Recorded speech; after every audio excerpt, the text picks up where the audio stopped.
সকলকে স্বাগতম জানাই 2026-এর জয়দেব কেঁদুলি মেলায়। এই মেলাতে লক্ষাধিক ভক্তের জন্য বিনামূল্যে খাবার এবং থাকার সুব্যবস্থা রয়েছে।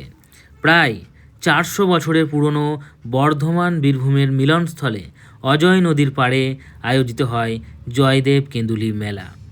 গীতগোবিন্দের রচয়িতা লক্ষণ সেনের সভাকবি পণ্ডিত জয়দেবের উদ্দেশ্যে এই মেলার আয়োজন করা হয়। প্রতি বছর মকর সংক্রান্তির পুণ্য স্নানের মাধ্যমে এই মেলার সূচনা হয় এবং মেলা চলে প্রায় 5 থেকে 6 দিন। মেলায় আগত ভক্তবৃন্দের এবং দর্শনার্থীর শরীর অসুস্থ হয়ে গেলে মাত্র 30 টাকায় ডাক্তার দেখানোর সুযোগ রয়েছে।